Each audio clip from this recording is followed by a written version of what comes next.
The Ukrainian armed forces continue to reinforce their bridgehead over the Dnipro, showing that it increasingly looks like they are serious about an attempt to establish a permanent foothold in Kherson on the other side of the Dnipro and extending it further. But we'll talk about this in the situation report.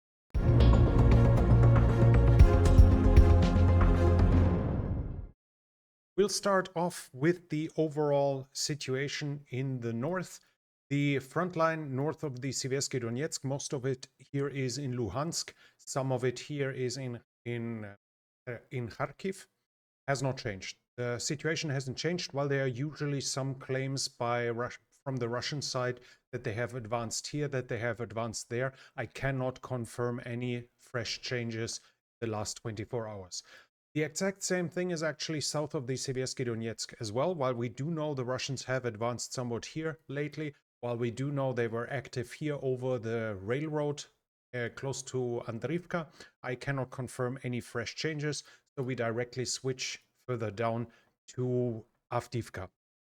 Here we do have a Russian military blogger saying that they do actually control the waste heap, but they cannot fully exploit it because whenever they try to set up something there, they are getting smashed by Ukrainian artillery. So while the situation in the north doesn't seem to have changed, it shows that the Ukrainians are not prepared handing over the benefits of the waste heap to the Russian side. The front line here, though, does not seem to have moved. While in the south, there is a fresh success confirmed more or less between Opitne and Siverne. Somewhere here in this area, the Russians managed to advance again. And there are some claims that they managed to advance along the water here and here. But I do not see any fresh confirmed changes here as well. The Ukrainians struck Donetsk city, destroyed a building with significant loss of life, according to the latest reports.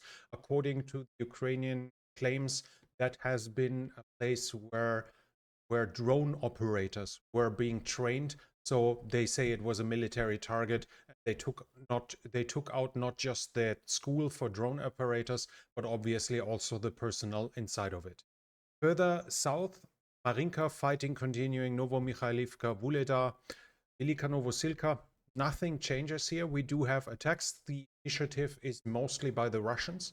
Here, for instance, south of Velika Novosilka, the Ukrainian counterattacks do not even happen daily anymore. They are usually, there are still some minor counterattacks, but they are usually several days apart by now. So the initiative has more or less swifted completely towards the Russian side. South of Orikhiv, there are no fresh changes either. We do have attacks from both sides being claimed in the last 24 hours, but no change in the territorial control either. So we can go directly to the most interesting part. There are clear signs that the Ukrainians seriously are getting more serious about their attempts to cross the river. Russian sources are saying that a BVS-10 has been destroyed on the Russian side, so on the left bank of the Dnipro. This here is a BVS-10. They have been delivered, some of them. They are not just very easy to operate in bad terrain, so mud, snow, etc., but they can also swim, and they are armored at the same time while they can transport a fair amount of either equipment or so. So according to Russian sources, they have crossed the river here and brought a BVS-10 towards Krinky, where it has been destroyed though, and they do use PTS ferries as well, which we do see here. Now, the picture I showed you yesterday supposedly showed a PTS that was carrying a BTR-4. The resolution wasn't good enough that I wasn't properly able to identify it. So when I read it now, it says that this was the ferry that was using. It's basically, as you can see, a tracked vehicle that is fully can swim without any problems and transport 10 to 12 tons while on land with a ramp, and in the water all they need to do is put that shield down and they can drive forward with their internal propellers. It was transporting a BTR-4, and that's possible because the carrying capacity is increased while being in the water that allowed it to carry a BTA-4. They are being used here as well. So far I read about at least 2 of them currently being in operation, bringing over heavy equipment. Now IFVs are reaching the Ukrainian health site. Different Russian sources are talking that the troop strength of the Ukrainians have reached 300 men already like 1.5 days ago. And they claim that the Ukrainians continue sending additional reinforcements while also rotating, while bringing in supplies, while evacuating wounded personnel. So the bridgehead there is still swelling, still growing, and the Ukrainians advance in both the direction of Chilaheri as well as in the direction of three lines here. They are advance in both directions. According to an analysis by a Russian military blogger, the attacks are being supported by heavy artillery concentration from the Ukrainian side of the Dnipro, which is in full engagement range, while they don't even have to bring them over the river yet. So they can be hidden all around here and fully support them here. They are also being supported by FPV drones and by a powerful dome of protective electronic warfare equipment, which hinders the Russians to use their drones to strike the Ukrainian forces. And there they are saying, Russian military blogger wrote that they are using the islands on the Dnipro for that. That should be the explanation. While we see Ukrainian activity on the islands for months, while they were skirmishing about it, while they were setting up positions on the islands, as this allows them to bring in electronic warfare equipment without having to bring it over the river completely, as it can be hidden in the swampland here in the forested areas, while at the same time still having these areas in. Also, and now it's getting really spicy, the first Russian military bloggers are claiming that the air defense is being reinforced here, that according to them, Ukrainians are bringing in air defense systems up to 3 kilometers to the front line. Supposedly in this area here, there are several air defense systems now being established, and the rumors are going completely wild. Now, as of now, a lot of it is rumors. There are claims of tens of thousands of Ukrainian soldiers being concentrated. We are talking about a 2-digit number of Ukrainian brigades getting ready to cross the river, at least according to the claims. There was also a claim of MBT already being on the Ukrainian side, which was then destroyed. I saw a video which was completely inconclusive. It showed something from above which might have been a destroyed MBT with the anti-air machine gun Lafette, but I couldn't properly identify the type and I wouldn't see the context of it, so it's kind of moot. If they actually only use PTS, it seems it's not possible unless they captured that MBT, as the PTS cannot transport an MBT. For that, they have to use better ferries, they have to use proper ferries, they have to use bridges, something like this, to bring over the heavy equipment. But we do see that the Ukrainians are advancing. They continue advancing, they continue reinforcing, and with now the increased concentration and the commitment of heavy equipment for the other side of the river, they are basically increasingly getting confident that they will be able to hold their position, that they will be able to extend that position, making them take the risk of committing heavy equipment, of which they obviously only have limited. From Crimea, we also have some information. The Russians claim Crimea was attacked by 17 drones, at least 17, because they claim that they shot down 17. There were reported explosions from Belbek and from Novofedorivka. Whether those strikes have hit something, I cannot confirm. So we do know that the Ukrainians did an airstrike with likely suicide drones on the Crimean Peninsula, but whether they were successful with this, I cannot confirm. A couple of days ago, there was an event here in the Zaporizhzhia region. There a unit, a part of the 128th Mountain Brigade, was to receive several decorations. So they had a gathering. Basically, they were having mustering there to stand in line and receive their decorations, and they were struck with an Iskander ballistic missile. The Russian claims are obviously high. They claim 50 KIA and 50 WIA. There is no confirmation from my side to that, but that the event did happen is proven. The exact number of casualties I cannot confirm, and it clearly shows they must have had somebody telling the Russians what's happening, as the strike of an Iskander isn't just decided ad hoc. This has to be pre-planned, which means the Russians had prior information of this going to happen, and it led to serious casualties, and even likely to serious casualties among veteran personnel that had been successful before and has shown courage in the past.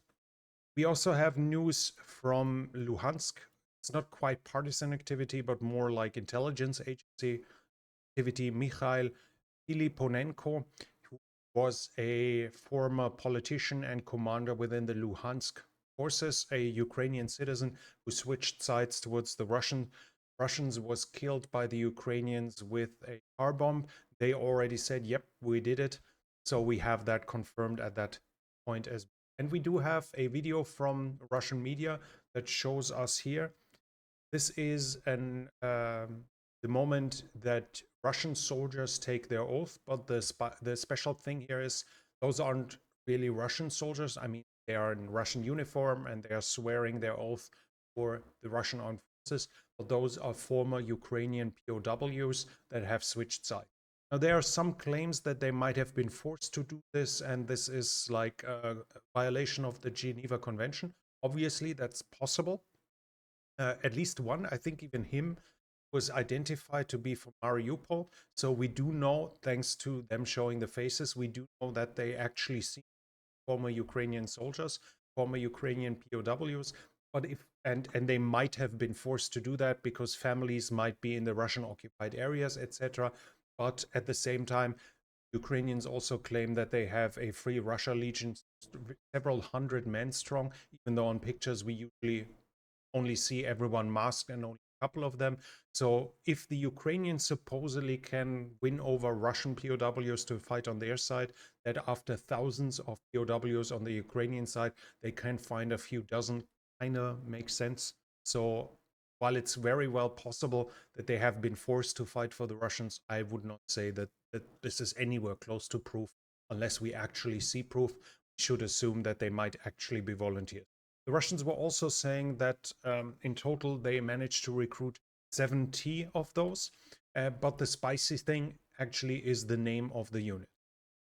The unit's name is Bohdan Chmelnytsky, the Bohan Chmelnytsky Brigade Battalion, but it's obviously a person's name, and Bohan Chmelnytsky was a former Cossack hetman, basically the chieftain of the Cossacks, elected chieftain, who is responsible for the unification, if you wanted this way, of Ukraine and Russia. So in this historic context, it obviously makes perfect sense, as he signed a treaty. He accepted the rule of the Russian Tsardom for the Cossacks to free themselves from Polish-Lithuanian Commonwealth. As the spicy thing about that is, though, that in this context the name might be appropriate of the Russians setting up a Ukrainian volunteer unit, but that while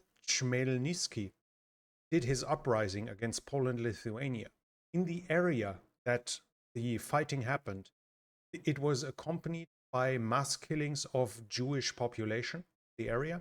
According to estimates, at least half of every Jew living in the area was slaughtered during those uprisings and during those fightings, and by those units. So the responsibility for the slaughtering of the Jewish population there is being given to Bohan Chmelnytsky, and the Russians use his name for a battalion, while at the same time claiming that they are on a denazification mission towards Ukraine. We also have some further informations here from Kadyrov, from Chechnya. Kadyrov has made his 15-year-old son Adam he elevated him to an important position in the security area, whatever that important position is, Chechnya. This is kind of interesting to make a 15-year-old, to raise a 15-year-old to that level. But we also have some more information about Dagestan, where the anti-Jewish riots were happening. So the Russians have now sentenced a couple of them, but they were sentenced for obscene language, disobedience of police orders, of violations of procedures for holding a rally, and of petty hooliganism.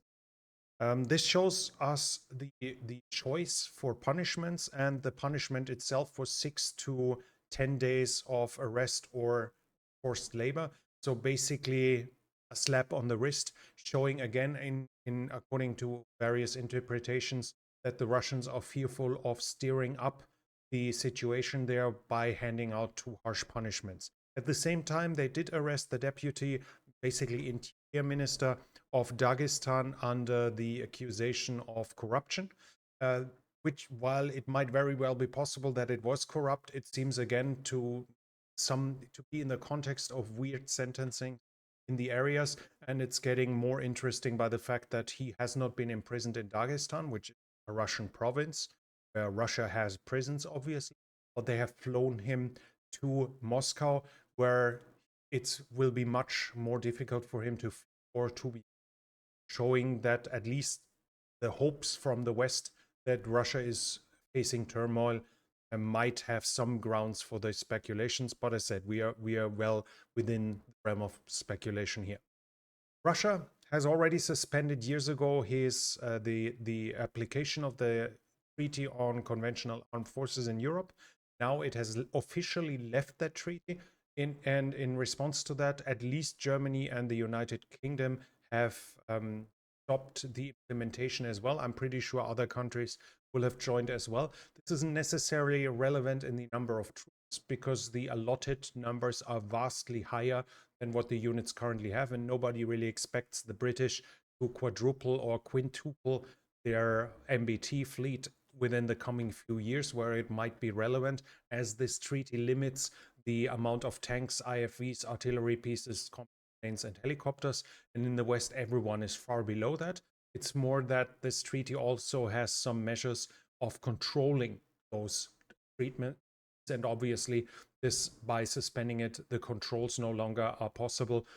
So Russia can't get free intelligence more in this regard. We have an article by Alexander Slatkov, who is a veteran military journalist.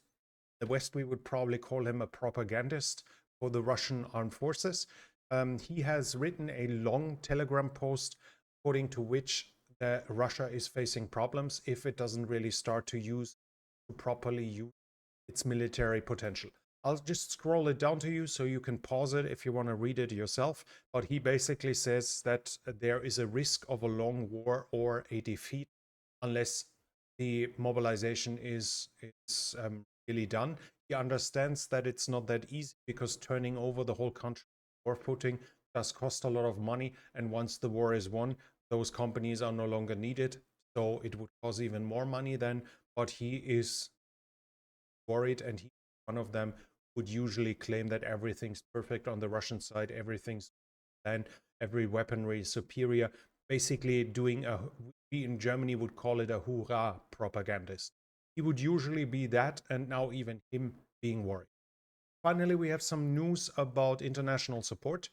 The German government has paid for 100,000 120mm heavy mortar grenades that are going to be produced by Rheinmetall for Ukraine. They are going to be delivered in the next 2 years, which is obviously a long time for just 100,000 rounds, but at least, hey, they are paid for, and they are going to come to Ukraine in the next 2 years. And the first F-16s are now in Romania to train Ukrainian pilots there. So the step towards F-16s, Ukrainian Air Force, are being made. We might even see first F-16 with Ukrainian roundels in a couple of days if the decision is being made to repaint accordingly. But that's a little too early for me to say yet. And I have just a short summary about Israel as well, where there isn't really a necessity to do own situation report. Basically, we have Israel has surrounded the northern part and cut off the northern part of the Gaza Strip They are now squeezing off Gaza City itself. There are some claims that special forces have already penetrated deep Israel, deep into Gaza. But as of now, no decision has been made, no dramatically new event, no dramatically new national event, except maybe that intercept with the arrow of an intermediate range ballistic missile, probably a Shahab 3, that was done by the Israelis. I already talked about this, I think, in the past. The only special thing about that was that it was actual first mid-flight intercept of a ballistic missile ever. So technically, it was even in space. So Israel has done the first combat act in space, if you want this way. So while the situation there, while Israel keeps the pressure up, while the fighting is continuing, there are no overarching, no massive developments require to go in depth in this. So I just swap it into this situation report as well. And leave it at this. If you like this report, please give it a thumbs up. It really helps with the algorithm. If you're new here, I would like to invite you to subscribe to the channel and hit the bell icon so you don't miss videos. Leave a comment where you think how far the Ukrainians will go with their bridgeheads over the Dnipro. If you want to support this channel is only possible because of the support of viewers like you. If you like to support in the description. That's it from me for now. Thank you for watching, and I'll be back.